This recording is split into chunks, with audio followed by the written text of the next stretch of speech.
En Italia, el Genoa volvía a enfrentarse al Atalanta después que los eliminaron de la Copa, pero esta vez correspondía a la jornada 16 de la Serie A, donde el capitán Johan Vázquez salía a la cancha. A pesar de la localía, el Genoa sufría su primer revés en el partido, cuando el arquero Nicola Leali salía para detener al delantero, pero se lo terminaba llevando. El árbitro no lo pensó dos veces y lo expulsó. Prácticamente desde el inicio del partido, el conjunto genovés tuvo que reestructurar su equipo, sacrificando a un extremo para que el portero suplente Daniele Somariva entrara al campo.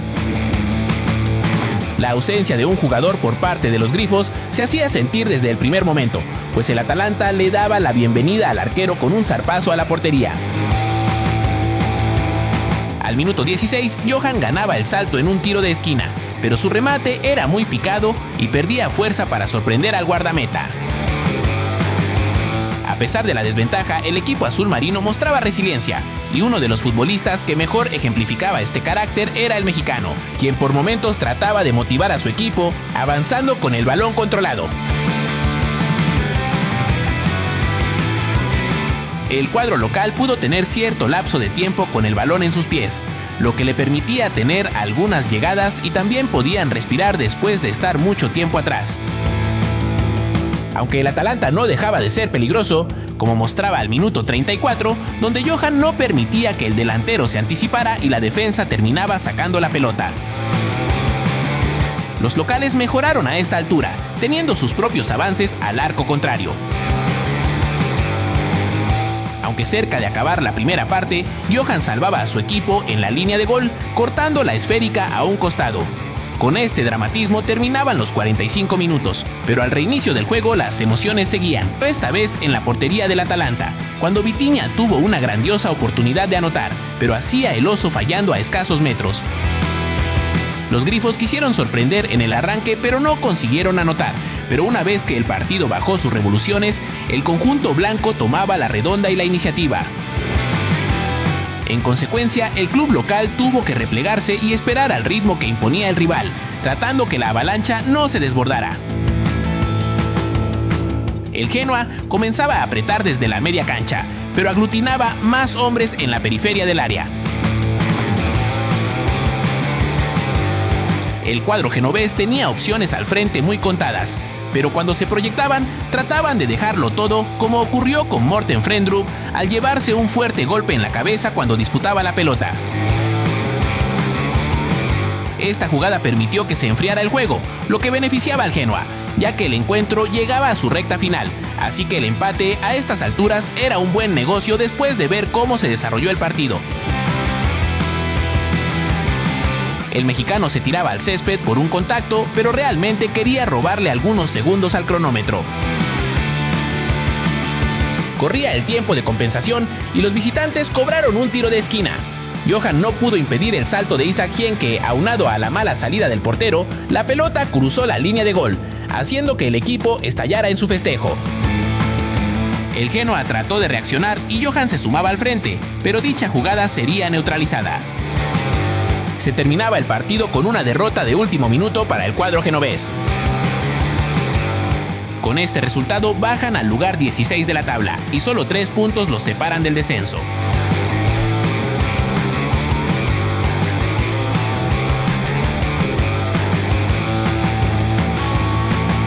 Último partido del año para el AZ Alkmaar, y se trataba de una visita al Fortuna Sittard. Mateo Chávez disputaba su quinto partido consecutivo como titular en la lateral izquierda. Los queseros procuraban la tenencia y la circulación, como lo marca la filosofía neerlandesa, pero de inmediato aparecían problemas comunes desde atrás, con mal entendimiento en la zona baja. Esta situación la empeoraba la presión que ejercía el Fortuna en cada metro del campo, que requería precisión, toques de primera y una coordinación de la que estaban adoleciendo partido tras partido en liga. Llegar hasta los 3/4 no era tanto problema, pero las marcas se endurecían, el juego por los costados se empantanaba y con Mateo integrado a la zona de ataque no encontraba espacios para proponer una pared con sus compañeros. Eran comunes las pérdidas en la última zona del campo, e incluso cuando el balón le llegaba a los delanteros, el equipo de la ciudad de Sittard cerraba los espacios, se mantenía firme y no permitía disparos a su marco. Los locales se encontraron con el tanto antes de cumplir los 10 minutos de tiempo corrido. La primera consigna era volver a hacerse del balón y recuperar los metros perdidos tras el remate de Justin Longwick. Nada nuevo se iban a encontrar el mexicano y compañía, un conjunto que buscaba frenar su dinámica con faltas, con una manera ruda de recuperar la pelota. El cometido del Fortuna se estaba cumpliendo, por lo menos desde la banda que atacaba Mateo, pues tras varios intentos por desbordar y combinar que acabaron en nada, el enfoque del ex de Chivas cambió a servicios desde más atrás, pero tampoco iba a estar fino. Sería un partido en el que al mexicano le estaba faltando precisión con el esférico. Su idea era ser vertical, ayudar al equipo a mantener un dominio en cuanto a su posición en el terreno de juego, pero bajo el entusiasmo del local, cualquier mal cálculo o desconcentración alimentaba la propuesta de especulación de la localía. Pero la inspiración no aparecía de ningún lado a pesar de mantener la pelota en su poder. Fue en ese momento cuando aparecía Mes de Witt por la derecha, robando un balón y conduciendo hasta el área para asistir a Parrot en un primer bandazo. Después era el central Penetra quien detectó el movimiento de Sven Mijnans para darle la vuelta al juego en menos de 3 minutos. Que el marcador estuviera a favor del equipo que había propuesto más fútbol siempre era positivo y ayudaba a encaminarlos hacia un trámite donde podían marcar el ritmo del partido y desgastar a sus rivales con la pelota en su poder, pero su filosofía era clara. En la parte baja, el mexicano tenía resultados mixtos para iniciar la salida y cuando pasaba la línea del medio campo, su enfoque dejaba de estar en las bandas, volviéndose más céntrico y pragmático para buscar a sus delanteros. La defensa se comportaba de gran manera para no permitir otro tanto que hubiera sido catastrófico para su causa y al mismo tiempo, Parrot perdía una oportunidad inigualable cuando se quedaba solo en el área chica. Se terminaba el primer tiempo y los de Sitar sabían que se aferraban a la vida, por lo que adelantaron sus líneas y buscaron cerrar fuerte, apoyados en un juego áspero que los hacía llevarse amonestaciones. Por la derecha, los de jersey amarillo combinaron y aunque Mateo cuidaba mantener la línea del fuera de lugar, nadie se esperaba el movimiento de Fosso y Sierhuis vencía al guardameta. Aparecían los fantasmas para los queseros que no ganan un partido en la liga desde inicios de noviembre y al final de la primera mitad se abalanzaron hacia el frente entre trompicones intentando sobrepasar la muralla que habían creado los locales. Tan pronto llegaba la reanudación se les presentaba la ocasión para ponerse al frente con un penal que le cometieron a Patati. El capitán Sven Mijnans cobraba sin convicción y el guardameta levantaba a la gente. Pero lo peor estaba por venir, porque con un cambio de juego, Mateo se equivocaba en la descarga y acto seguido, al querer cortar la jugada lo superaban, abriendo la banda para el centro y el doblete de Sierhuis. El gol le hizo mucho daño a los queseros, que tenían la intención de responder, pero se quedaban cortos por la intensidad que mostraban sus rivales, que simplemente no dejaron de correr, de tapar espacios y de trabar el juego por tierra que desarrollaban los de Alkmaar. El partido tenía muchos minutos por delante y lo peor que podían hacer era bajar los brazos, pero la pelota no quería entrar.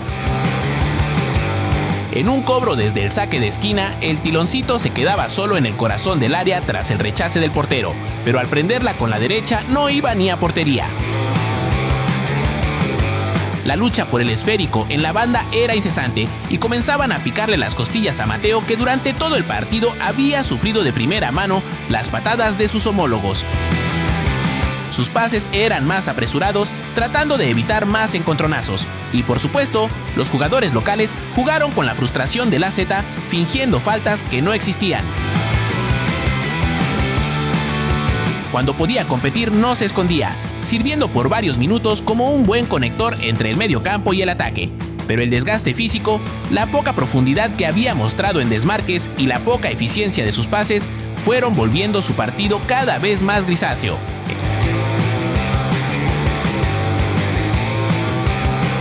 En la última jugada en la que participó, incrédulo, vería cómo le marcaban otra faltita, en un juego que el árbitro tampoco supo llevar.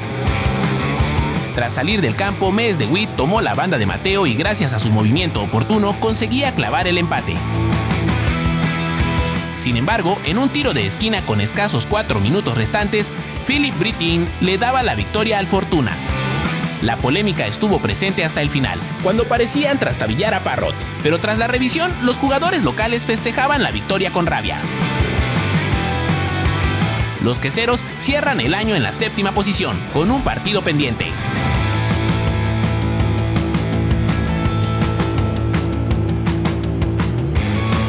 Último juego en el Craven Cottage para el Fulham en 2025. Era la jornada 17 y Raúl Jiménez y compañía recibían al Nottingham Forest. El lobo mexicano entró con todo al partido, pues desde los primeros segundos participaba en la primera jugada de peligro, en la que no había nadie para cerrar la pinza. Es bien sabida la injerencia que tiene Raúl en la gestación de las jugadas, pero en esta temporada han tenido bastantes problemas con el timing, ciertos problemas de entendimiento y coordinación en los que se quedaban muy cerca de formar un juego más armonioso. El partido no terminaba por romper. Raúl era el bastión en el ataque desde que le daba un nuevo sentido a los balones largos, que descargaba con compañeros con más velocidad en las piernas. Sobre todo con Kevin, con quien el mexicano se iba a entender de mejor manera respecto a sus compañeros por la izquierda. Las proyecciones del brasileño eran claves para mantener la tensión en el área del Forest, pero aún no se presentaba un resquicio en la saga de los visitantes. Los Tricky Trees se encontraban en una situación similar, pero sus jugadas terminaban de manera prematura gracias al sacrificio y la viveza de todos los elementos del Fulham. La mejor arma de los Whites eran sus transiciones, que de encontrar inspiración y la fluidez necesaria podían tomar mal parados a sus rivales, aunque el último toque y la toma de decisiones en esta zona del campo seguían dejando mucho que desear. El de Tepeji del Río era el claro ejemplo de esto. Aún con todo, el Fulham irradiaba mejores sensaciones que el Forest. Por momentos podían verse impacientes o erráticos en la zona final, pero seguirían llegando, pensando en la siguiente jugada cuando la defensa ganaba la batalla. Se sentía que el primer tanto podía caer en cualquier momento, pero no podían permitirse subestimar a sus rivales en una liga tan volátil como la Premier. Bastaba una desconcentración para que se inclinara la balanza hacia el lado menos pensado, y aunque los locales tenían mejores sensaciones, todavía no habían podido activar al portero rival. Jiménez se quedó cerca de anotar en su primera opción en el área, testareando un centro de Robinson que pegó en el exterior de la red. Y es que ninguno de los dos equipos tenía disparos entre los 3 postes, lo que hablaba de la paridad en el juego y del trabajo de los aparatos defensivos. Al minuto 46, con el pecho y luego desde el suelo, Raúl ayudaba a dinamitar una nueva transición de su equipo. El balón le llegó a Kevin, que caracoleó en el área y finalmente sería fauleado por una clara falta de Douglas Luiz. El penal tenía nombre y apellido. Raúl Jiménez se preparaba desde los 11 pasos y cuando sonaba el silbatazo, alargaba su disparo hasta el último momento.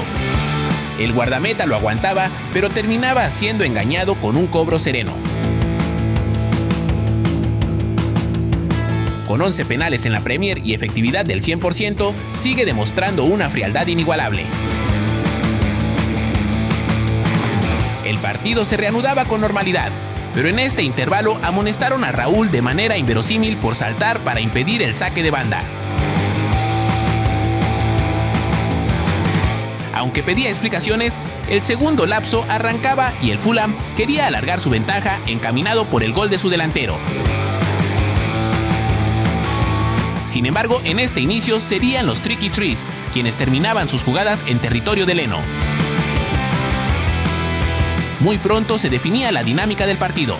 El Forest sería el equipo que tomaba el balón y marcaba el ritmo, mientras que el Fulham buscaba sacar adelante el encuentro con su característico juego directo. Raúl era el punto de referencia, pero a diferencia de la primera mitad ya no tendría la misma chispa. La saga estaba un paso delante, leyendo sus intenciones y movimientos marcados. Si bien en el primer tiempo no habían sido avasalladores, en esta fase del juego perdieron muchos metros. La frustración era marcada en los atacantes, que se mostraban incapaces de darle fluidez a sus transiciones. Con cada duelo ganado y con cada corte, el partido iba entrando en un ritmo predecible, donde las individualidades trataban de florecer, pero no lo conseguían. Ninguno de los equipos era peligroso y el juego entraba en un limbo, sin acontecimientos importantes, excepto un penal que pedían por un agarrón de Raúl que no existía. Al minuto 83 aparecía una vez más el mexicano, clavándose a primer palo para rematar el servicio de su compañero, pero el disparo no tomaba dirección a puerta. Posteriormente salía de cambio y la estadística que marcaría el partido sería que el único disparo entre los 3 postes para los Whites fue el gol de Raúl. Victoria importantísima para el Fulham, que se mantiene en la mitad de la clasificación.